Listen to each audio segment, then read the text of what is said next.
आप पे करते हैं, और उसी विद्यालय में काम करने वाले परमानेंट शिक्षक को आप 2500 रुपया से लेके 3000 रुपया, 3500 रुपया प्रतिदिन पे करते हैं। अगर उसके ऊपर के पैसे ले लो, 2500 के 500 और 3500 के 500, वो भी पे नहीं करते हो, बाकी 1000 वाले सब छोड़ दीजिए।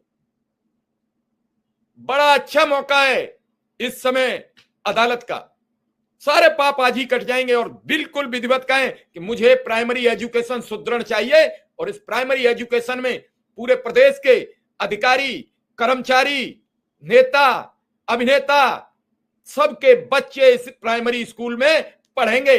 देखिए इस शिक्षा का स्तर, गुणवत्ता, सब कुछ बदली बदली नजर आएगी।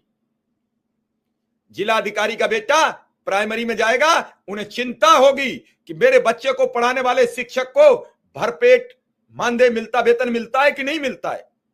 नेताजी का बच्चा जब प्राइमरी स्कूल में जाएगा तो उसे चिंता होगी कि मेरे बच्चे को पढ़ाने वाले शिक्षक को भरपेट वेतन मिलता है कि नहीं, समान कार्य का समान वेतन मिलता है कि नहीं। कोई बताए मुझे, 403 विधायक हैं इस उत्तर प्रदेश की विधानसभा में, कितने विधायकों को कम वेतन मिलता हो और कितने विधायकों को अलग वेतन मिलता हो। वहां क्यों नहीं डिवीजन बांटी गई, वहां क्यों नहीं कहा गया? क्योंकि विपक्ष को अलग वेतन हो, सत्ताधारी दल को अलग हो, जिनके छोटे छोटे दल हैं उनका अलग मानदेय हो, यह क्यों नहीं तय हुआ? तो उसी शिक्षा विभाग में काम करने वाले, एक ही जगह बैठने वाले लोगों को क्यों नहीं, एक ही भाषा पढ़ाने वालों को, एक ही सब्जेक्ट पढ़ाने वालों को एक बराबर वेतन क्यों नहीं? कौन तय करेगा ये? क्या मंगल ग्रह से आएंगे कोई लोग? क्या मंगल ग्रह से आएगा कोई, वो तय करेगा?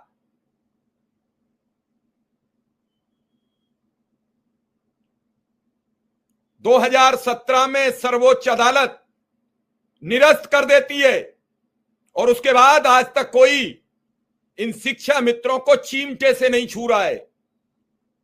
क्या गलती है इनकी, क्या भूल है इनकी? और यही हाल जूनियर हाई स्कूल में है कि एक पद पर बैठे दो लोग एक ही चीज कर रहे हैं, एक ही काम कर रहे हैं। मुझे आज एक फोटो आया था शाहजहांपुर का, जहां एक हेडमास्टर ने 3 तरीके की चेयरें डलवा दी, एक अपने सहायक अध्यापक के लिए, एक शिक्षा मित्र अनुदेशक के लिए, दूसरी तरीके की जो कुर्सी कुछ डाउन थी, खराब लग रही थी, बेकार थी। एक और जनपद से आज शिकायत आई है, उनका मई का वेतन ही नहीं अनुदेशकों का मिला है। तो यह समान कार्य, समान वेतन का जिक्र क्यों आता है संविधान में? इस लाइन को रखा क्यों गया जब उसका पालन नहीं होता? कोई लिमिटेशन होगी, संविदा की एक लिमिट होती है, कार्य कराने की कुछ एक पोजीशन होती है कि जब तक चाहेंगे तब तक हम संविदा पे बनाए रखेंगे। मरने वाला मर जाए चाहे जिंदा रहे, सेवानिवृत्त हो जाए, घर चला जाए, उसका परिवार कैसे पलेगा, ये हमारी नैतिक जिम्मेदारी नहीं है? अरे नैतिक जिम्मेदारी नहीं है फिर 80 करोड़ को राशन क्यों देते हो? क्या 80 करोड़ लोगों को राशन देकर वोट के लिए भ्रमित करने का काम करते हो? किसानों को सम्मान निधि देकर वोट खरीदने का काम करते हो? करते क्या हो? फिर ये शिक्षा मित्र अनुदेशक, ग्राम प्रहरी, पंचायत सहायक, आंगनबाड़ी, रसोईया वोटर नहीं है, ये सरकार को वोट नहीं करते, किसी तो राजनीतिक दल को वोट डालते होंगे। और ये बदले की भावना से कब तक चलेगा? मैं अदालत का बेहद मैं सम्मान करता हूं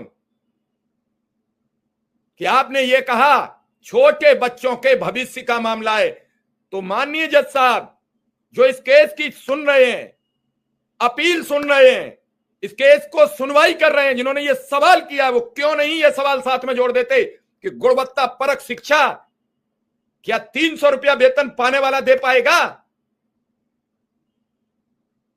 और जब वो 20 वर्ष से, यह भी नहीं उसका 20 वर्ष का प्रशिक्षण प्राप्त कर चुका, 20 वर्ष से आपके बच्चों को प्रशिक्षित कर रहा है, कोई 2000 से काम कर रहा है, कोई 2005 से काम कर रहा है, कोई 2003 से कर रहा है, कोई 2002 से कर रहा है।